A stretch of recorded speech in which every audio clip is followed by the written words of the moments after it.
Hi, good evening. Welcome to the Billy Wilder Theater, home of the public programs for the UCLA Film and Television Archive. My name is Paul Malcolm. I'm the senior public programmer at the Archive. Thank you for joining us for the latest screening in the Archive Science Fiction Against the Margin series, which is part of PST Art and Science Collide, presented by the Getty. We're thrilled to be part of this program and thank the Getty for its generous support in making this project possible. All of the archive screenings in the Wilder are free thanks to a gift from an anonymous donor, and we are grateful for their support.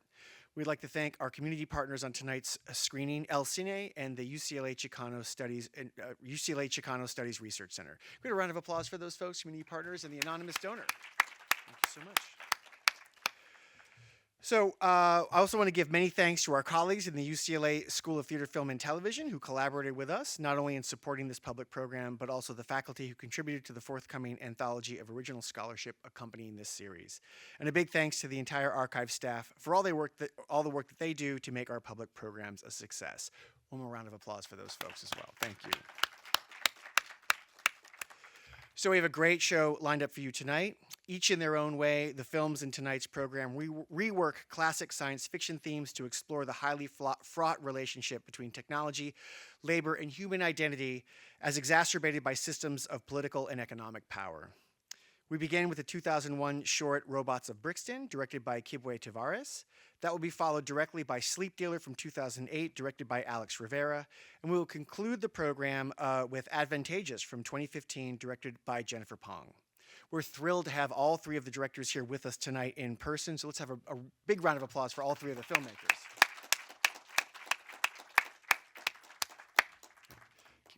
So in between the features tonight, after Sleep Dealer, Alex Rivera and Jennifer Phang will join me on stage for a conversation.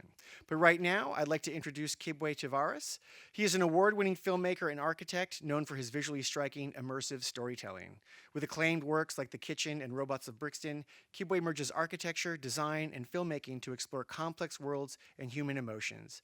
Based in LA, he continues to create impactful narratives across film, animation, and immersive experiences, drawing inspiration from his experience and a passion for storytelling. Please help me welcome to the stage Kibwe Tavares.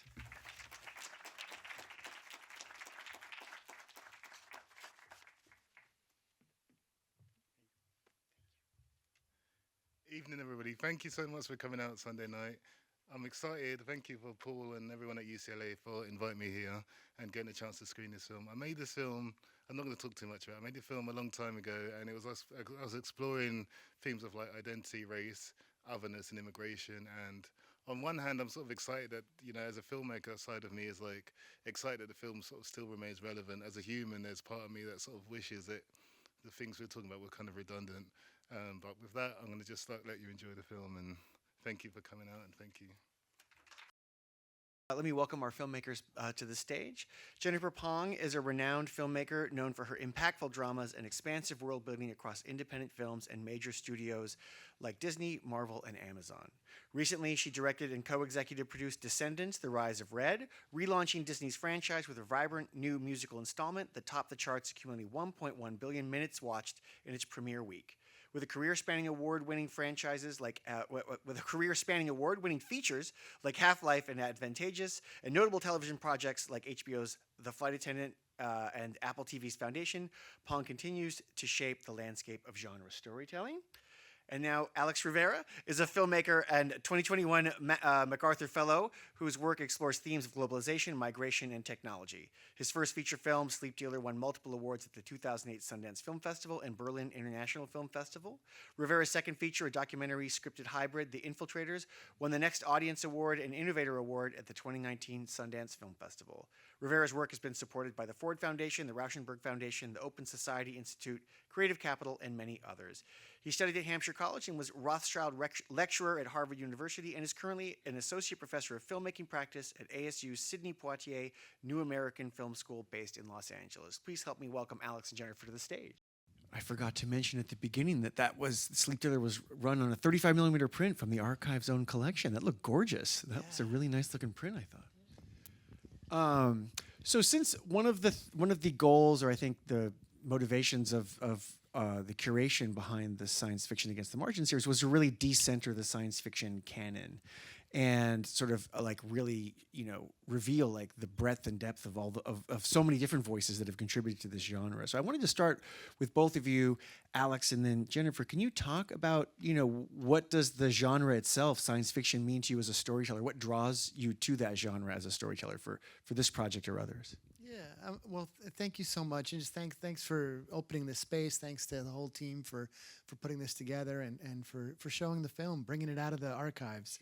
Sure, yeah, no. So I mean, I think it's probably fairly clear, I guess, from the film that, for me, science fiction is a sort of a method or a gateway to do two things really simultaneously. One is to have fun and pleasure and just be weird and stretch the mind, and then also do social commentary. And, and I think, yeah, so the genre is always doing that. And, but doing it often, at least in the genre that I grew up in fairly limited ways, And so the idea of looking at my family, my community, what I was coming to understand through studying political history, through studying economics and political science, and looking at the genre and saying, wow, there's a lot of uncharted territory here, like the global South was something that didn't exist in the future on film when I grew up. There but I knew my family existed there. You know what I mean? And so it was like, oh, there's a chance to enter this genre that does that thing of pleasure and social commentary, of wonder and mind bending, and politics, but stretch it out. And making films is so hard that for me, it's like if I'm going to do it, I'd like to break ground or go somewhere new. And so that felt like something exciting and worth doing, and it took 10 years to make the film. So it's a good thing. I liked it. Yeah. Jennifer, Advantageous is your second feature, and it's your second science fiction feature as well, because Half-Life was also science fiction centered. So what draws you to the genre for your storytelling? Really hard to follow that up. You said all the things, said it really well, Alex. But by the way, amazing movie. It was really great to finally watch it. I watched it at Sundance, but I was completely petrified about my own film premiering, which was the Half-Life one, and so I don't think I was focused. And now it's just so wonderful to see how, heartfelt, how sensitive it is, and I was very teary at the end. But for me, I don't know. From one of the films that inspired me early on was Blade Runner. Mm-hmm. Was that the same for you? Of course, yes, absolutely. You were one just talking about your Halloween costume. Yeah, that's right. What was the name of the character? Gaff. Gaff, Yeah. the Edward James Olmos That's character, right? And yeah, that was absolutely one of my biggest inspirations too. I just saw it when I was like in college, and just how it transported me to somewhere else that was familiar but different, and kind of spoke in some mysterious way to some sort of human pain and sorrow, and at the same time gave us a way to hope somehow. And I was just dazzled by all the imagery. I think that was a bit of the inspiration. And then, I was a big anime nerd at a certain point, and was really into like giant robot stuff, so like Evangelion, and Ghost in the Shell and Akira. So I think all of those influences made me curious to see if I could pull off my own world building, my own rules, see if I could kind of make something that excited me. Yeah. World building is sort of really important to the genre. And was my next question really. So both of the films seem to take different approaches to world building. I mean, Alex, you throw us right into this dystopian near future, like right away, it seems. And then we gradually settle into Mimo's story. And Advantageous starts with the family, the mother and daughter, and gradually takes us out into the world, and it's like maybe 10, 15 minutes in before we see a full vista of this futuristic cityscape. Can you talk a little bit about world building, the pacing of world building, and why it was important for Alex and Jennifer for you to take the approach that you did for the stories you wanted to tell? Sure. Well, to me, I guess the world building to me conjures up kind of two different. My glasses. I'll put them here. Conjures up two different big processes. One is the sort of on the page and the process in development when you're thinking of the world, you're building it in your head, and then there's building it in the audience's head, right? And I think in terms of starting with the second, building it in the audience's head in this film, I would just say, I guess, an overall thought, which is that this film was radically rewritten in the edit. You could probably feel it. I don't know if you feel it as you're watching, but it was written to start in like the desert with the family, and then follow Memo into the city, and there was no voiceover in the script, so the voiceover was introduced in the edit. And so was all the nonlinear construction. And so like that opening in the factory and sort of giving the audience this sort of feeling of a kind of nightmare realm up front, that was discovered in the edit, and it was done to cast a sort of dramatic shadow over the first act in the desert. And without that opening, I felt like it didn't have as much of a charge, as much mystery. And then also without the voiceover, we were sort of distant and looking kind of at Memo, not through him. And so anyways, that's a little bit about just why the world is laid out that way for the audience. And world building in the other sense of like in development, that's a whole another conversation, but maybe I'll pass to Jennifer. So yeah, I think we also had, story writing in the edit as well, in the sense that there were certain shots. I had mentors from Sundance also looking over my shoulder, and there were certain shots that I had created or found, kind of in the. Some of you haven't seen this yet because you're about to if you stay. But in the first, you'll see that the opening 3 or 4 shots are kind of super intimate, right? They're about this girl and this mother, and it's really about their relationship and also what it means to be a young girl filled with a little bit of a carefree young girl. But then you discover the world they live in, and then I think the idea, when I look back, I think it's that we're setting up this emotional stakes. Here are the individuals, the mother, the daughter, the friends. They're delightful in their own way. Okay, let's throw them into this world that is kind of horrific in its own way too. How do we save them? Becomes the question. So I think what I had learned in the process of making our films was, it all, at least for me and my audience, it came down to character and feeling empathy, like you're saying, with your heroes. Did it? Yeah, Cover no, that? yeah. Okay. Yeah, definitely. I mean, we're for folks that haven't seen Advantageous yet. Obviously, we're in a little bit of an awkward situation. But one of the things that I think is so amazing about what I'm excited about this double feature is between Sleep Dealer and Advantageous. I mean, we're covering a lot of different types of. I mean, we're basically going from working class manual labor, into upper middle class, service labor, but at the same time, anxiety is economic anxiety, social, cultural, political is pervasive in both films, very, very powerfully. Particularly that economic anxiety and how technology like exacerbates it. At the same time, seems to offer it both facilitates and disrupts their lives. So, can you talk? I mean, about the ideological, political dimensions of each one of the films, and the different sort of like class positions, or working like that you're sort of centering in the films in relation to those anxieties. I'll go first, just because I feel like I have an answer. Right. You said ideological and philosophical, or ideological and political. Yeah. Oh yeah. I threw out the big words for big the words. Q&A. I'm just going to say what I think you meant. That's right. And so yes, 100%. This is about Advantageous is a story about kind of an upper middle, sub-wealthy single mom and her daughter living in upper West Side New York, trying to stay there, trying to not collapse. And it's a world where you're either super rich or you're on the street, and you have to probably, as a woman, become a prostitute. That's the kind of extremes that we kind of depict, but we do it in a very subtle way, so it's not like constantly depressing. It's just kind of creeps through, it just kind of emerges here and there through the eyes of Gwen, the mom. And That's really what builds this incredible uneasiness throughout the whole film, because that fragility builds. Yeah. Right. Oh no, absolutely. Thank you.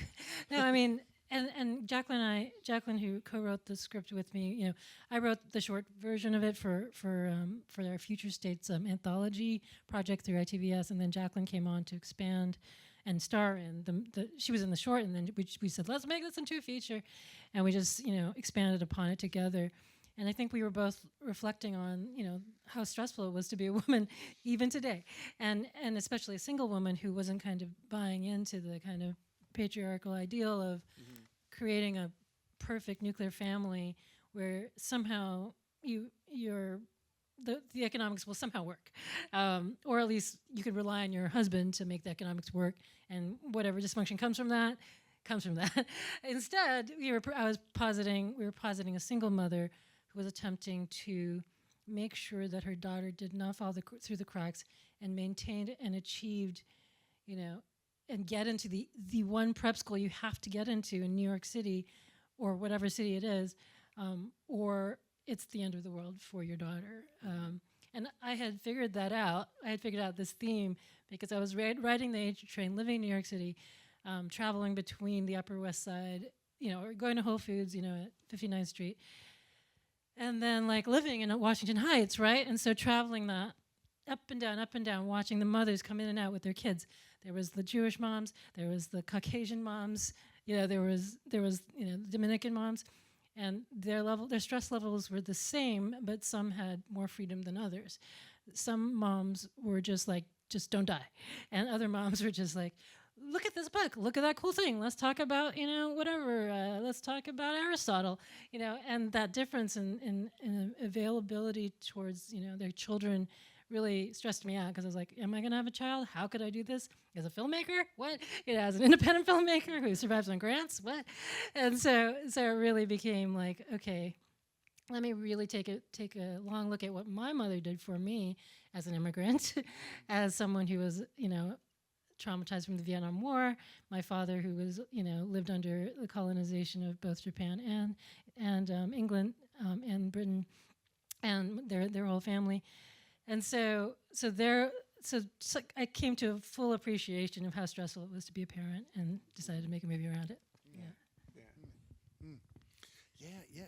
And I mean, it's so fascinating to think about, because I guess I just want to note, we're living through this past year and 2 years, the emergence of AI into our daily lives, the emergence of these humanoid robots. I thought the robots of Brixton was so fascinating to see. If any of you are watching the humanoid robots on YouTube coming out, and they're coming and so I feel like the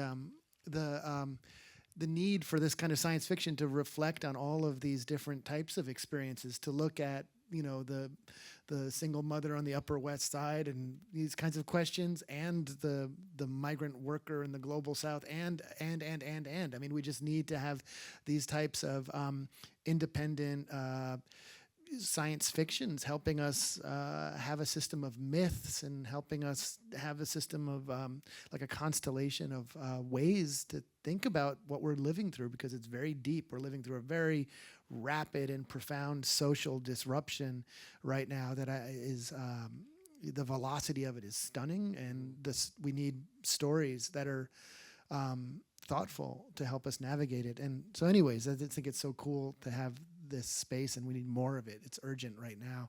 Sleep Dealer, is to me a kind of myth about, empire and technology, and it has the characters, have different class and power positions in relation to these questions of networks and borders. They're united in the first 2/3 of the film through different aspects of alienation. It's all about these are three characters that are having kind of their soul ripped out and packaged and sold, and in the form of labor, in the form of the commodification of thought and memory and experience and affect, and in the sense of like, you know, killing for money, mercenary, but the kind of the labor of the soldier. And so they're living in these different forms of sort of commodification and alienation. And then the last third of the film, which is to me the least believable, it was the hardest to write, and the hopeful part, perhaps not coincidentally, it was like the hopeful part was the not believable part, which I think is a commonality in a lot of cyberpunk and science fiction, because, you know, like I think, you know, the Wachowskis set up like the Matrix, because this idea that what we're living in is a hallucination, it's a mind bender. That's fascinating. The idea that robots have taken over and sent us into a sort of hallucinatory dream state. How do you escape that? It's like, well, it's Keanu Reeves. He's shooting things and bending, and he's just super. The first part's the more interesting part, the dystopia, the part that's setting up a kind of metaphor or dream state to help us understand our own fears and questions about society. That aspect of these films is always, I think, the sort of gravitational center. And then things like the love story, like who really cares about Neo and Trinity's love story? Or, you know, it's a little bit, it's a kind of subterfuge. Okay, maybe Jennifer She's does. cool. Trinity's cool. Trinity's cool, but I mean, you know, that's, you know, it's not really a take home from the movie. It's not like waiting to see, you know, do they have kids or not? It's like not so much about that. It's the world building is the thing. Did Jesus have kids? Did Jesus have kids? Because Neo's Jesus. So in any case, I guess what I'm saying is that to me, like the setup of the dystopia, the setup of these alienated characters, that's where the sort of political guts of it is, in terms of trying to help us think about these types of alienated relations that we're all entering into, that we're being sort of drafted into with these new technological systems. And then the third act is this sort of narrative of solidarity. And I think that is a current in our technological realities, new possibilities of communication, solidarity, new types of relational forms. So anyways, that was sort of the mythic structure of this whole thing was to sort of get at that. Yes. Anyway. Yeah, no. So I'm going to ask one more question, and Sure. we'll turn it over to the audience. So just raise your hand, and I'll point out to you. But I wanted to go back to that question of technology, in how you both sort of like structure technology within the films, and then also, you know, because where you think. Because I guess as a filmmaker working in science fiction, you're maybe doomed to see your dystopian fiction become more and more reality as we move forward into the future. I'm wondering, you know, I mean, that economic anxiety is driving everybody these days. I mean, it's very, very palpable in everybody's lives. And technology seems to, while it holds out in both films, but also in our daily lives, the possibility for a way to get out of it also just seems to, the downer side is it just seems to keep reinforcing the hierarchies and reinforcing the structures that we're currently living in. And so now, I don't know. So that's the question. So like, how do you feel like the world is now? I mean, you make these stories to help us understand and navigate the present we're living in. And now we're a few years away from that present your films were made. Do you feel a little more hopeful or a little more down, or how would you have structured the myths now today? I get heavy up here. Great. So just in case you didn't know, Advantageous is about the mom ends up transferring her consciousness into a younger, less ethnic specific body in order to keep her job as a spokesperson for the biotech firm that's selling that same technology. Yes. So stay tuned and watch it. But would I change anything? No, I don't think I wouldn't have done it differently. But how do I feel? I guess the question would be: do you since as storytellers you're trying to help us understand the present that we're in? Do you feel like do we need to reinforce, or is it more urgent now? This message, because I'm thinking now, particularly, the technology in the film doesn't exist. I mean, video filters, AI, camera. I mean, when you see actors who like are being de-aged on screen, and you've got TikTok filters that can change your face, it's the desire is there. But the means isn't there yet. So yes, I am very conscious of the idea of being able to stay to stay an income earner based on my appearance, and that has everything to do with the TikTok filters, which I don't actually have. But even my iPhone makes me look better than I actually feel like I am sometimes, you know. And so I'm like, yay, you know, I'll go with it because that helps create a good picture that whatever just, you know, fulfills the what's the word, mythology maybe, or something else, the idea of who I am. Nah, it's bad. It's very bad. It's bad that we have to do this. But I think a friend of mine, very wise, and I were chatting the other day, and he reminded me of, he said, it's like Kaiser Sose. And I'm like, what are you talking about? He says, you don't know, the insidious thing that's in our lives is sitting in front of you and seems very benign. So the Kevin Spacey character in The Usual Suspects seems really harmless and just seems really approachable and non-threatening, but he's the actual threat. So it's something that suddenly kind of has been sitting with me for a couple of days because that is how we can look at our society. We have to be mindful about what our society is inviting us to practice and work against it. And my solution for myself, and something I've been like discovering, is we should evolve back or devolve back into the culture of care, the culture of, you know, looking out for each other, the camaraderie, the community. Because if we don't do that, we are actually messed up. We will be the worst apocalypse ever. We'll just be at war at all times, whether it's within ourselves, or, you know, at work, or, you know, with other nations. So we must be insistent upon the culture of care. I was going to say, Alex, like, I think the description that we have in our catalog for Sleeptober was made at a time when the discourse around immigration was at a fever pitch, and now I don't know what pitch it's at right now. I mean, so how would you describe like the present we're in now compared to like the future you were describing in Sleep Dealer? Yeah. Let's see. I guess for starters, right? Like, I guess you'd start with the capitalism, and in capitalism, right? There's a contradiction, right? Which is that there's an incentive for people who run the economy to build technology. Why? Because they're competing against each other for efficiency, and so they want to use more machines to do what they do so that they can produce what they produce cheaper than the other companies. So like capitalism is like this engine to create technology. It's not the only force that creates technology. It comes from universities, it comes from open source communities, et cetera. But the kind of economic framework is very intense to produce technology. But there's like a question in there, which is like, what happens if they produce so much technology that they don't need human workers anymore, and then there's no one left to buy this stuff, and there's like a kind of doomsday machine in there.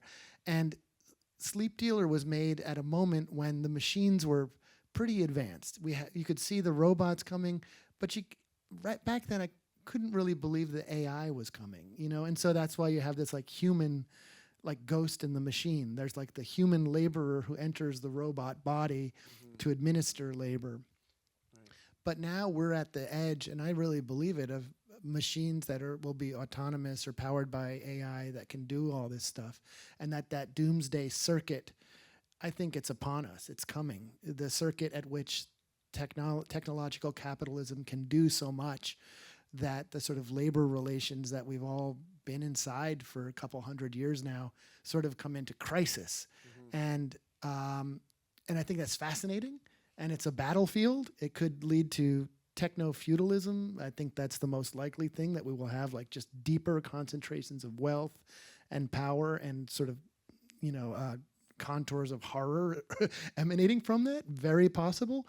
The other future is the sort of like somehow we figure out how to socialize, to build communities of care that control and administer these technologies. And we get somewhere actually like sort of like free ourselves up somehow and use technology for what we sort of think rhetorically it should do, like do our dishes, do our stuff. Let us be free to take care of each other and love on each other, and the fully automated luxury communism. I mean, but these are like this is a battlefield, and I don't think it's abstract. I actually think this is like the doomsday circuit is like coming. And so so I think the questions to me, the really big ones, are who owns the technology, who decides what it does, who profits from it. And I think if we don't create like a culture of care that can command these things, if we leave the power with Zuckerberg, Musk, Bezos, 4 or 5 men, we're in deep, deep trouble. But so anyways, I think there's like a need for new science fictions to kind of grapple with this stuff. Yeah. Another same wise friend mentioned, I'm fine with AI as long as I get to play music more and spend time with my family. And yeah, so that I don't have to do the BS work as long as, takes care of me, so that we can go back to, look at, you just look at kind of a more stripped down community, a more, where we didn't have to live in tiny apartments. I'm making a movie, I'm writing a movie, and part of it includes, a visitation to the longhouses of Borneo, where the Iban indigenous people live. And they live on, I'm not trying to over-idealize this, but what I am saying is, you have a longhouse where all your neighbors live with you in the same exact house, but you all kind of take care of each other, like best of neighbors. Maybe they're not always in love with each other, and but they still are kind of like essentially there for each other. And that's because they have to be, because they're alone in the jungle, or because there's a common enemy out there. We just have to kind of recognize that the common enemy can't be, our neighbor. A common enemy has to be, the whole total societal breakdown, So, I want to see that. One day, yes, working on it. Yes. So let me turn it over to the audience, see if we have any questions. Just raise your hand, we'll bring a mic to you. Any questions, please? Let's go right down here in front.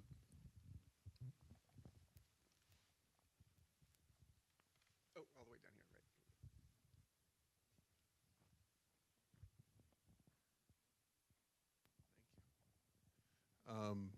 Thank you very much for coming and showing your film. I haven't seen yours yet.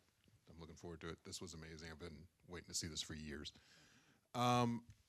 To take it into a more present, personal tone, how do you feel now that you both make films, you work in television a lot? These are big money projects. These are huge things, and my wife was teasing me because I was watching a guy in England detail a car on YouTube instead of watching a new Marvel TV series with her. That's what you're competing against. And so how do you see technology and the ability to distribute instantly to the world and everything affecting what you do in a way that's kind of reflective of your films? Like, how do you see this crisis happening in entertainment? It's great because now anybody can publish, but then the structures where some of us make money are kind of at risk. So there you go. I guess I'll start. Structures at risk. Right. I'm not super scared because my television career was built around a need and a movement. And so if the needs change, I will evolve. And what is that going to look like?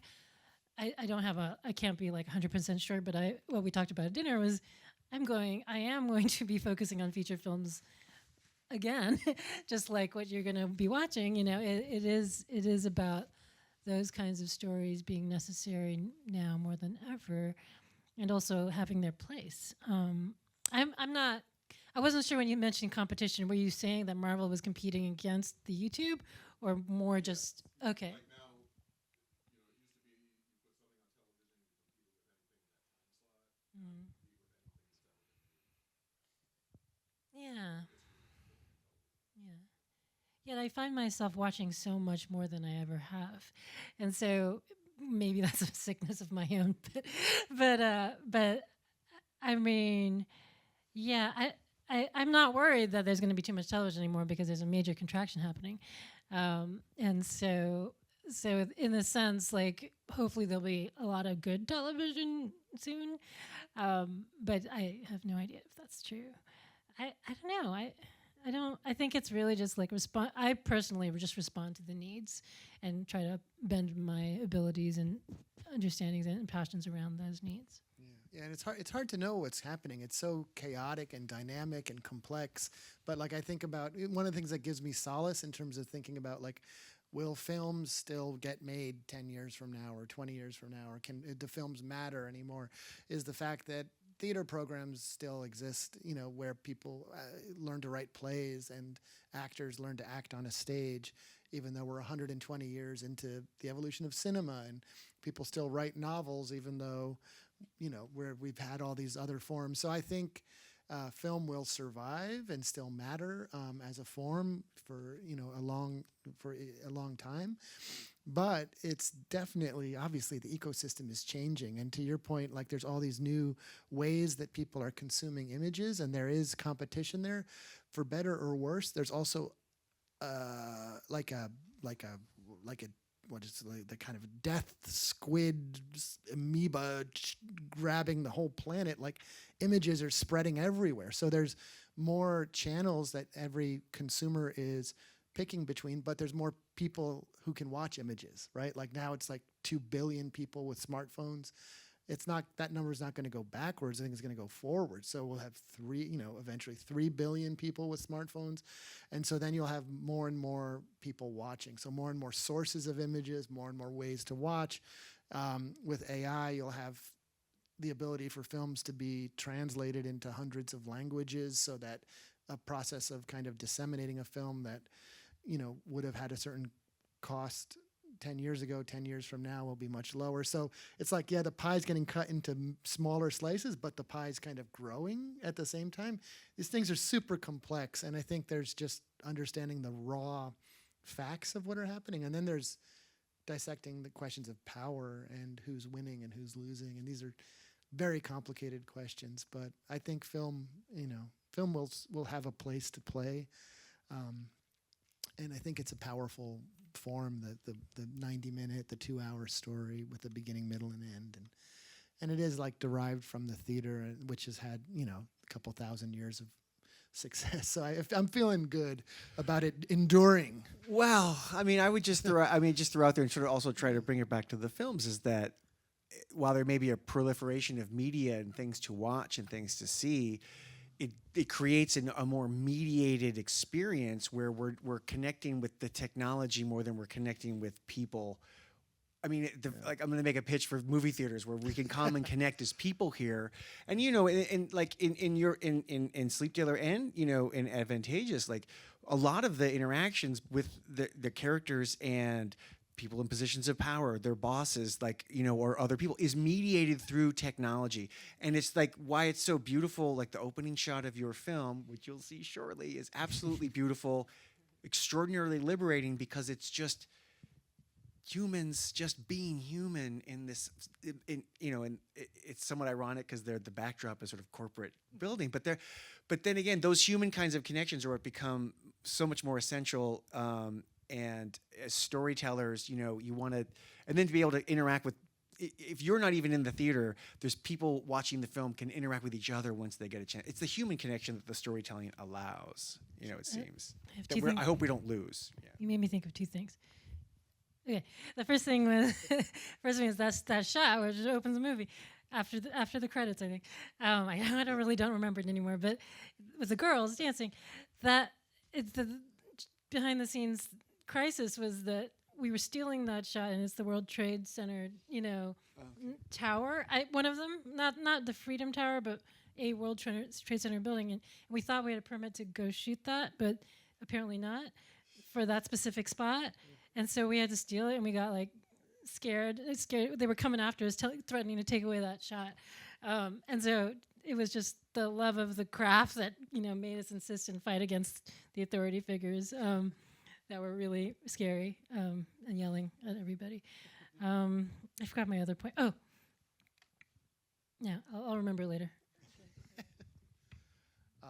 Right on, and I forgot what the question was too. Oh, I don't know if it was a question. It was more, but it was more just a question of even if you have the means to tell the story, being able to, for people to share and connect with as on a human level, as opposed to just being mediated through the technology. Because it's amazing to connect with somebody who's just washing their car or detailing their car on YouTube, but then you're just by yourself watching it on YouTube, as opposed to say, I guess, going across and washing the car with your neighbor or whatever it is. I promise you, at some point, you're going to feel hollow.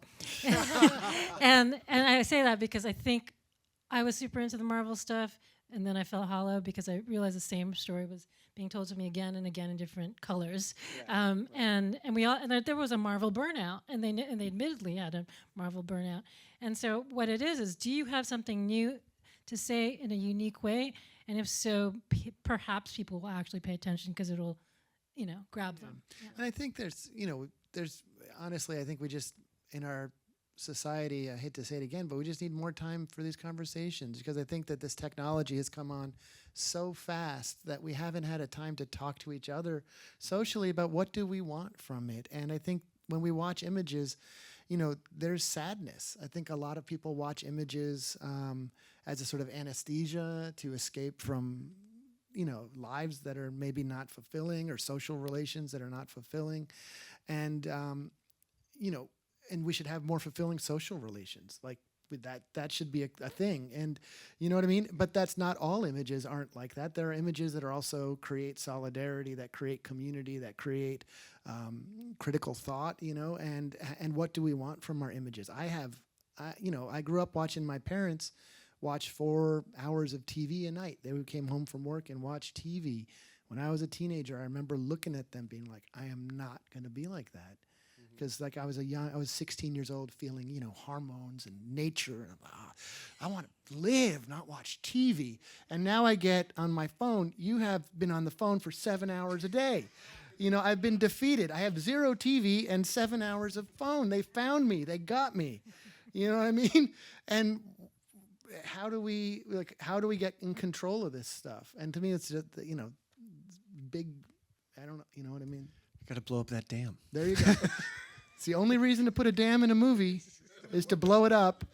100% of the dams I've seen in film blow up at some point. So, unless we have time for one more question. Never Okay, seen we a have time for dam one in more a question. movie Let's go that right does here in the not center. blow up. Yeah. Hi guys. So right now I can only respond to Alex's movie, so I'll just kind of phrase the question like that. I'm looking forward to seeing Advantageous. So like a lot of the images in Sleep Dealer were very heavy because they're very predictive of some of the things we're living through today. Like these robot machine guns, which we know exist in Palestine and the West Bank.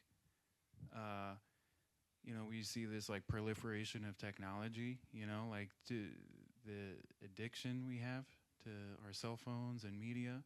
It's basically like these nodes, it's become integrated into our bodies. And just the privatization of the empire, and how it enforces its violence all over the world. Like all of these things are very serious issues, which are all like rapidly escalating. And I really appreciated that you actually like addressed this in your movie. I thought it was really brave, because so much of this stuff is so timid. And I'm wondering if you guys believe that like anybody with a voice right now, anybody who's a creative person, people who can reach out to others, like do we have a responsibility to be spending our time like seriously advocating for solidarity, for revolution, for trying to escape this? Because we're days away from an election where both candidates are proudly endorsing a genocide, and it's terrifying. And we know both of them don't give a damn about any of the people that live here. Don't give a damn about people in Mexico or wherever the fuck, It's like, what do you guys think about that? Like, how you're talking about the last part of your movie. I kind of see this a lot, and this type of art, it's always that hopeful or resistance part, which seems to be very difficult. But I think that's the most important part, right? Where we really start to say, well, now is the time where we have to change this. Well, I appreciate the comments, especially referencing some of the imagery and the film and Sleep Dealer and the occupied territories in Israel and Palestine, and for what it's worth, I mean, this film was shot in 2006, so kind of a long time ago. But even back then, in terms of imagining future border regimes, I was definitely looking at the technologies that have been deployed in that region of the world as the kind of laboratory for border control, and so a lot of the inspirations that the images that you're commenting on the film, it's not coincidental that you've seen them there. That was like something I had observed, was that a lot of the technologies were being developed there and then rolling out in other border regions around the world.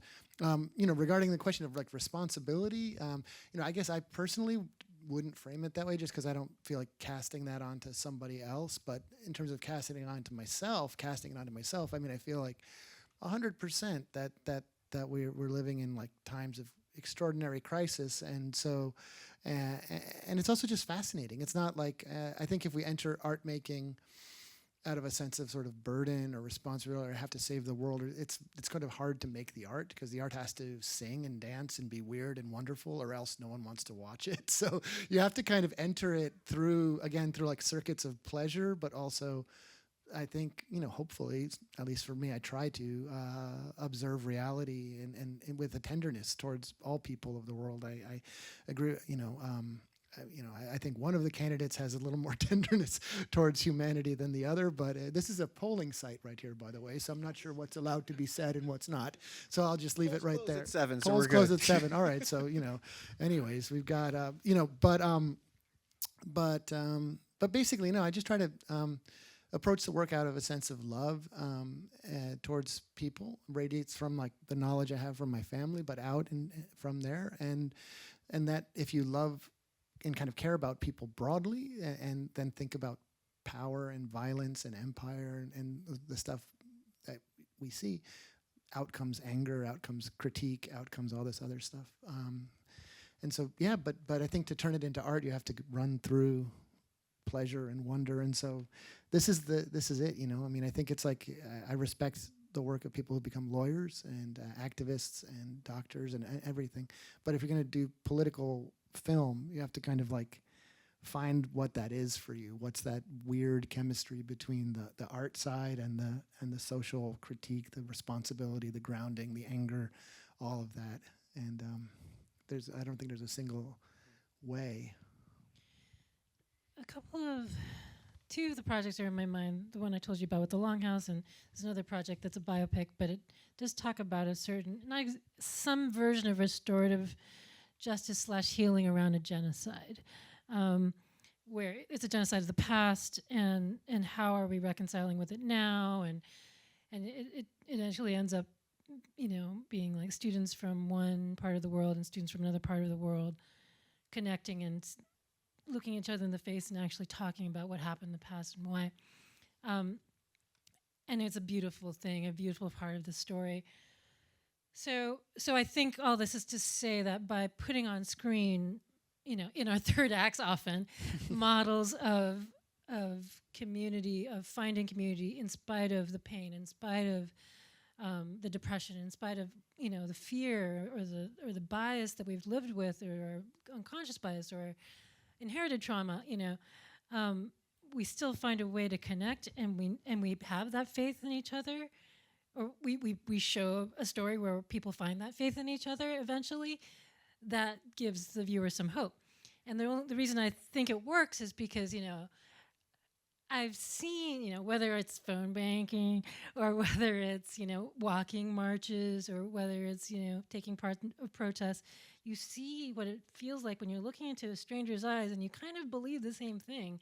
And you're both just saying, okay, today I'm going to put, I'm not going to earn money. Instead today I'm going to stand up for what I believe in. So I guess my point is I think there is, we do have the opportunity to keep inspiring with the stories we're telling. Beautiful. Well, that's all the time we have. I want to thank you both, Alex and Jennifer, for coming out and sharing your thoughts with us, and thank you all for sticking around.